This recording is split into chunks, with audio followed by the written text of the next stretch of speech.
नमस्ते मेरे भाई, नमस्ते मेरी बहन, कैसे हो? कैसे हो? कहानी ये है भाई कि फाइनली तुम्हारी लड़की की कॉपीराइट स्ट्राइक वेंट थ्रू। तो चैनल पे तुम्हारी पहली कॉपीराइट स्ट्राइक पड़ चुकी है। अब 2-3 चीज़ें जो मुझे बात करनी है आपसे। आई थिंक जो हुआ है वो ये है, तुम्हारी कॉपीराइट स्ट्राइक अप्रूव करने में मेरे ख्याल से हर बार जब भी एक स्ट्राइक आती है, तो बीच में एक इंसान होता है, यूट्यूब टीम से ही। आई थिंक कभी-कभी जो इंसान होते हैं बीच वाले, वो देखते हैं चैनल पे जो स्ट्राइक आई है वो कितनी वैलिड है कि नहीं है, और हम यहाँ पे बात कर रहे हैं आई थिंक प्रोबेबिलिस्टिकली 3 आउट ऑफ 1 या 4 आउट ऑफ 1 एक एरर रेट का, जहाँ पे एक इंसान मे भी चेक नहीं करता कि सामने वाले जो कॉपीराइट स्ट्राइक डाली है ये फेयर रिव्यूज के अंदर आती है, इंसान ने झूठ लिखा है, सच लिखा है। क्योंकि इस इंसान ने कॉपीराइट स्ट्राइक मतलब होता है कि भाई मैंने किसी का क्लिप लिया और अपलोड कर दिया, ये दिखाते हुए कि भाई ये मेरी क्लिप है, ये मेरा काम है। चोरी को कहते हैं कॉपीराइट स्ट्राइक। यहाँ पे हमने भैया एक इंसान की क्लिप पे 24 मिनट बात करी है, जिसमें वो इंसान दिख भी नहीं रहा।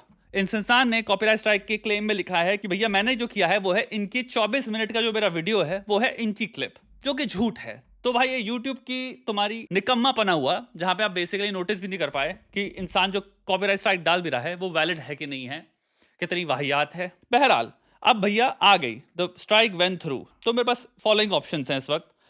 पहला ऑप्शन है कि भैया मैं ट्विटर पे जाऊं, युद्ध करूं बैठ के यूट्यूब से कि अरे यूट्यूब देखो कॉपीराइट स्ट्राइक, मेरा चैनल डिलीट हो सकता है, सब कुछ चला जाएगा, डाटा डाटा डाटा डाटा। और बहुत सारे लोग मेरे साथ रीट्वीट मारे, बहुत सारे लोग बैठ के यूट्यूब इंडिया को या यूट्यूब को ही टैग करें और बवाल करें हम लोग, और फाइनली आई थिंक रिवर्स हो जाएगी। पहला ऑप्शन ये है। दूसरा ऑप्शन है कि भैया जितने भी वीडियोस हैं इस लड़की के हटाओ, क्योंकि अगर इतना ही वाहियात सिस्टम है इनका, जिसमें अगर एरर रेट है 1 आउट ऑफ 4 कॉपीराइट स्ट्राइक्स में कोई एक it can easily go through when, and जैसे कि आप देख रहे थे मेरे दिमाग में ये भी चीज आई, एएनआई की तुम्हारी जो भी कंट्रोवर्सी हुई थी उसमें यही तो हुआ था, तुम्हारा 5-5 सेकंड की क्लिप पे लोग ने पूरी पूरी कॉपीराइट स्ट्राइक मारी और चैनल डिलीट हो जाएंगे। तो एक वो बहुत बड़ा मेरे को लगता है डेटा पॉइंट है। कुल मिला के हम यहाँ पे इस जगह पे आ गए हैं जहाँ पे कंटेंट, जो कि आप एक चीज देखा जाएगा, कुल मिला के ये और मैं सेम ही बना रहे हैं, वो भी किसी ना किसी स्टिमुलाई को उठाती है, वीडियो ऑडियो, एंड उस पर अपने ओपिनियन दर्ज करती है।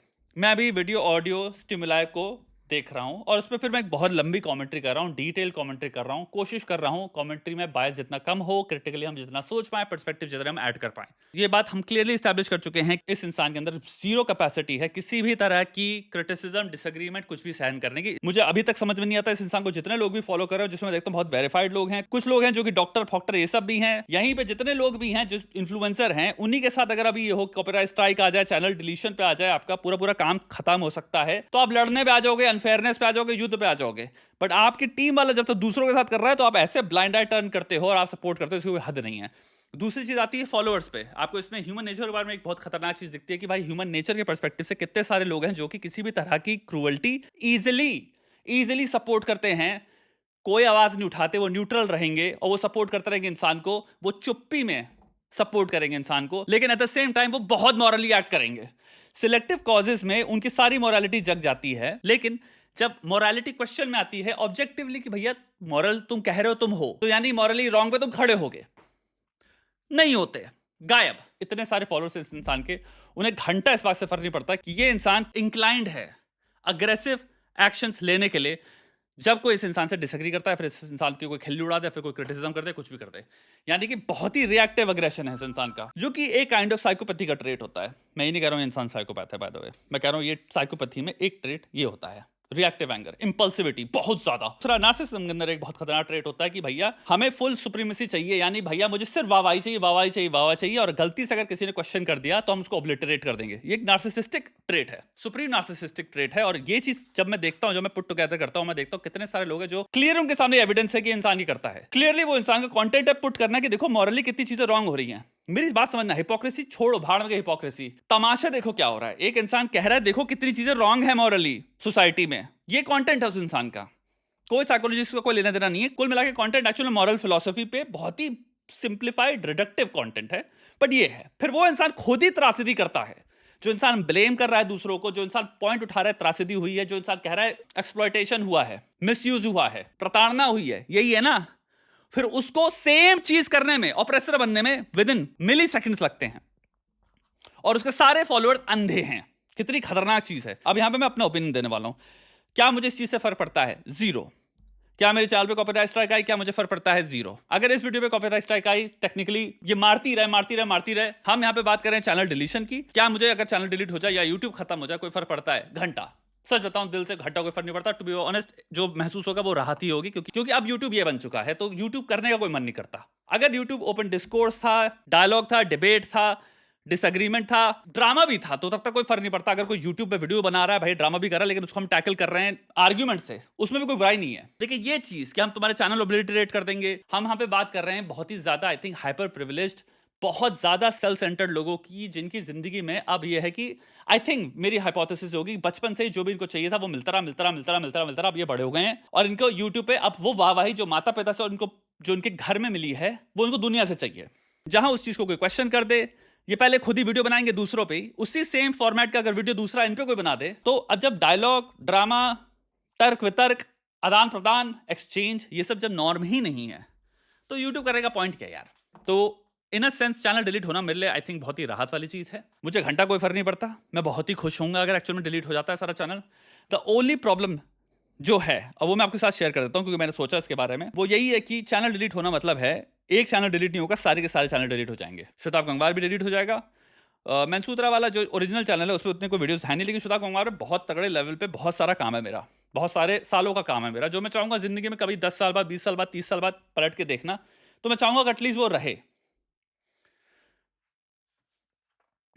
तो आई थिंक ये चीज़ है जो शायद मेरे को लगती है कि हाँ यार, अगर कॉपीराइट स्ट्राइक पड़ती रहें तो ये चीज़ें जो मैं नहीं चाहूंगा वो है कि कंप्लीट ओब्लिटरेशन, यानी यूट्यूब सब कुछ रिमूव कर देगा, सारे चैनल, सारे वीडियो, सब कुछ खत्म हो जाएगा यूट्यूब से, तो कुछ नहीं बचेगा। मेरे ख्याल से बहुत सारे वीडियोस हैं जिनको मैं खुद देखना चाहूंगा। मेरे ख्याल से मुझे लगता है शायद वो किसी की मदद भी करते हैं या फिर किसी ने किसी की मदद करी होगी उन वीडियोस ने, उस पर्पसेस के लिए भी रहें। ऑफ कोर्स मैं चाहूंगा भाई लोगों की मदद हो, बट मैं वो बोलना नहीं चाहता। मैं पर्सनल रीजन ज्यादा इसलिए देना चाहूंगा आगे रख के कि भैया 10 साल का काम है भाई मेरा, 100 साल बाद भी रहेगा, टेक्निकली 200 साल बाद भी रहेगा वो काम। तो ये रीजन है जिस वजह से मेरा बस फंसा हुआ है चीज। मैं यहां पे बस आपको ओपिनियन चाहता हूं, आप बताइए, क्योंकि यूट्यूब तो अब कीचड़ हो चुकी है भाई। बेसिकली हम यहाँ पे देख रहे हैं क्रिएटर्स जो कि बहुत ही इल इंटेंशनड हैं, बहुत ही बैडली बिहेव करते हैं, एंड एक्चुअल में ये बहुत विलनी वाली चीज है जो हम देख रहे हैं। एक इंसान को आपने सिंपल वीडियो बनाया, वो झूठ बोले कॉपीराइट स्ट्राइक डाल रहा है, कॉपीराइट स्ट्राइक की उसमें डिस्क्रिप्शन में झूठ बोला हुआ है उसने, और आपका चैनल डिलीशन में प्रोग्रेस कर रहा है, यूट्यूब सपोर्ट कर रहा है। तो जब सिस्टम ही ऐसा है तो क्या बचा भाई। फ्रॉम अ लार्जर पर्सपेक्टिव भाई, जो मैं कर रहा हूँ उससे भी कोई घंटा फर्क नहीं पड़ रहा, जो ये कर रही है, जिसको लगता है इसको इस युद्ध है जिसमें दूसरों को तबाह करना चाहती है, उससे भी कोई फर्क नहीं पड़ रहा। अभी मेरे सारे चैनल डिलीट हो जाएं, मे बी 15 दिन तक, 45 दिन तक शौक रहेगा काफी लोगों को, जो लड़ेंगे, शायद गुस्सा भी होंगे, बट उसके बाद सब मूव ऑन कर जाएंगे। जिंदगी में ऐसी कोई चीज नहीं है, ऐसा कोई मुश्किल नहीं है जिससे इंसान भूल नहीं जाता, हम मूव ऑन नहीं कर जाते। तुम यूज टू हो जाओगे और तुम्हें याद नहीं रहेगा, भूल जाओगे तुम। हुआ करता था, एक क्रिएटर ये भी हुआ करता था, बस ये आएगा दिमाग में एक दिन ख्याल, आगे बढ़ जाओगे अपनी जिंदगी में, सब फोकस्ड हैं। द रीजन वाई मेरा दिल यूट्यूब से नहीं निकलता वो यही है कि मुझे लगता है शायद घूम फिर के, अगर हम कहें billions of years of existence है, उसमें कॉन्शियसनेस एग्जिस्ट करती है, हम एक पॉइंट पे हैं। अगर उनमें कुछ लोगों का, कुछ यानी कि 0.000 समथिंग % लोगों का जिंदगी में मृत्यु से पहले मोर टुवर्ड पॉजिटिविटी, प्रॉस्पेरिटी, खुशहाली, स्टेबिलिटी, अगर ऐसी जिंदगी हो पाती है किसी मैसेज की वजह से, सोचने की वजह से, डिसीजन मेकिंग की वजह से, नए पर्सपेक्टिव देने की वजह से, जहां पे आप कहते हो कि यार मैं अपनी चीज को पता नहीं किस तरह से देख रहा था, इस पर्सपेक्टिव से एक्चुअली मैं बदल सकता हूं अपनी सिचुएशन को, मुझे बहुत बढ़िया लगा, बहुत हेल्पफुल चीज है, तो एक पॉइंट पे तुम कुछ लोगों की मदद कर पाते हो, बस एक यही रीजन है। और जिंदगी मुझे नहीं लगता, मैं जेन्युइन यहाँ पे पर्सनल ओपिनियन दे रहा हूँ, कि दुनिया में किसी की मदद करने से बेहतर कोई कार्य या कर्म है। और यहाँ पे मैं जेन्युइन मदद की बात कर रहा हूँ, ये नहीं कि पीछे से कमाना है पैसा और बाहर से यूट्यूब में बोल रहे हैं कि तुम सब मेरी फैमिली हो, तुम सब मेरे दोस्त हो, ये सब की बकवास नहीं कर रहा। जेन्युइनली किसी इंसान की जो अंधेरे में बैठा है, अंधकार में बैठा है, कुछ हो गया बुरा उसके साथ, या फिर किसी ने, या उसकी परवरिश में कुछ ऐसी चीज थी कि भाई उसको नहीं मिला, अगर उसको तुम सहारा दे पाओ बाहर से, कुछ भी यार, किसी भी तरह का उसको लगे महसूस, क्योंकि हर चीज महसूस होने पे ही है। अगर मेरे को महसूस होती है इसने जो बात बोली वो अप्लाई होती है, मैं निकाल सकता हूं अपने आप को, और वो निकाल ले जाता है। मुझे लगता है जिंदगी में सबसे बेहतर काम जो एग्जिस्ट कर सकता है, अगर मैं लिस्ट बनाऊंगा, वो ये है, टॉप लिस्ट में ये है, किसी की मदद कर पाना। उससे बेटर रिवॉर्डिंग कोई चीज है ही नहीं, कुछ नहीं है, उसके सामने कुछ मेजर नहीं करता।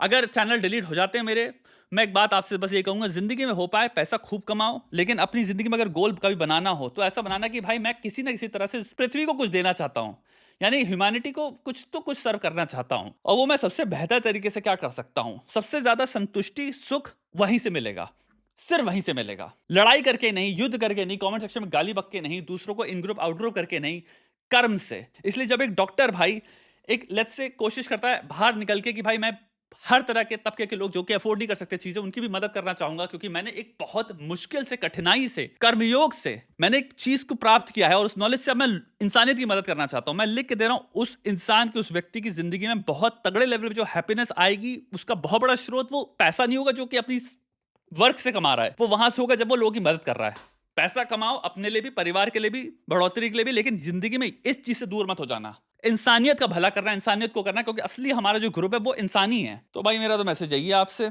ताकि अपना काम करो, अपनी जिंदगी में अपने लिए काम करो। मैं मैटर नहीं करता, कोई मैटर नहीं करता।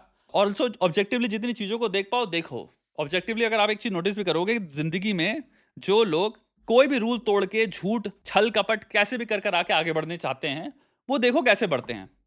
ये भी एक लेसन है इस चीज में, ऑब्जेक्टिवली अगर देखा जाए, कि भाई वो किसी को भी तबाह करने को तैयार है, किसी भी हद तक जाने को तैयार है। और ये चीज देखो, लोगों को घंटा नहीं फर्क पड़ता। सबसे इंपॉर्टेंट ऑब्जर्वेशन मेरी आई थिंक यही है, द फैक्ट दैट उसके जितने भी फॉलोअर्स हैं उनको घंटा फर्क नहीं पड़ता, और वो पूरे दिन मोरालिटी मोरालिटी मोरालिटी और ऑपरेशन ऑपरेशन के अगेंस्ट लड़ाई की बात करते रहते हैं, और वो लिटरली पार्टिसिपेंट हैं, इनेबलर्स हैं ऑपरेशन में। किसी को दबाना, तबाह करना, जो खुद कह रहे हैं कि हम जिसकी लड़ाई में पार्टिसिपेट कर रहे हैं वो सामने वाला खुद कर रहा है दूसरे के साथ, अंधे हो जाते हैं वो वहां पे ऐसे करते हैं कि अरे अच्छा।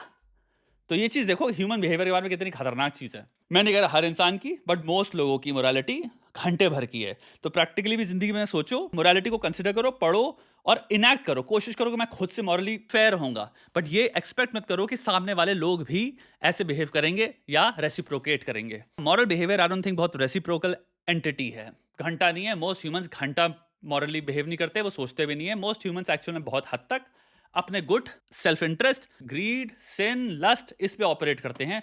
तो प्रैक्टिकली ये चीज हमेशा याद रखना ह्यूमन नेचर के बारे में। बाकी नमस्ते, अब देखते हैं भाई आगे चैनल कहाँ जाता है। मैंने जहां तक तुम्हारे जितने वीडियोस अपलोड किए थे वो तो निकल गया, लेकिन काइंड ऑफ खड़ंचा जो फंसा वो यही है कि भाई मैं नहीं चाहता मेरे श्वेता गंगवार इन सब के उड़े वीडियो, सच बताऊं। और ट्विटर मेरा अकाउंट है नहीं, तो मुझे पता नहीं ट्विटर पे लड़ाई वड़ाई कैसे करते हैं ना। मैं वो सब करता हूं, मेरी वो उम्र हो गई जो मेरे दिल में 1% भी वो चीज भावना ही नहीं होती कि मैं बैठ के लड़ाई करूं ना। मुझे लगता है यूट्यूबर्स में कोई इतनी यूनिटी या ऐसी कुछ भी चीज है। जैसे एक टाइम पे हुआ करता था भाई, एक यूट्यूबर अगर कोई कॉपीराइट स्ट्राइक मार रहा है, सारे सारे यूट्यूबर्स खड़े हो जाया करते थे। वो चीजें भी मर गई। लकीली मैंने वो पार्ट एटलीस्ट एक्सपीरियंस किया अपनी जिंदगी में। मैं पार्टिसिपेंट रहा हूँ उस तरह के यूट्यूब का भी एक टाइम पे, जहाँ पे भाई सब खड़े हुआ करते थे एक दूसरे के लिए, चाहे जान हो ना पहचान हो, कुछ भी हो या ना हो, कुछ से घंटा फर्क नहीं पड़ता भाई। यूट्यूब स्ट्राइक, कॉपीराइट स्ट्राइक, इन सब चीज़ों के लिए सब खड़े हुआ करते थे। अब घंटा किसी को फर्क नहीं पड़ता, क्योंकि आई थिंक जब केस वेस ये सब चीज़ें हो चुकी थी, अब इंसान समझ चुका है भाई मेरे को मतलब ही नहीं है भाई, मेरे को नहीं पड़ना पछड़े पे। सबका सीन ये हो गया है। लास्टली मैं ये बोलूंगा भाई, जितने लोग ने आज तक सपोर्ट किया है, जितने यूट्यूबर्स ने आवाज उठाई है, सपोर्ट में आए हैं, हाथ जोड़ के मैं धन्यवाद कहना चाहूंगा आप सबका। देयर वाज नो प्रेशर और obligation of any kind to do that, you did it by your own volition, so thank you very very very much for that. Genuinely speaking, दिल पे हाथ रख के धन्यवाद मेरे भाई, मेरी बहन, आपने सपोर्ट किया। लास्टली भाई, नया सेटअप, हम तो उसी खुशी में थे भाई, पूरा सेटअप बना रहे थे। इधर एक नया सेटअप है, इधर एक सेटअप है, वो सब करने में यहाँ पे ये सब हो रहा है भाई, जिससे और दिमाग एक्चुअल में पता है मन मिट जाता है। धन्यवाद भाई देखने के लिए।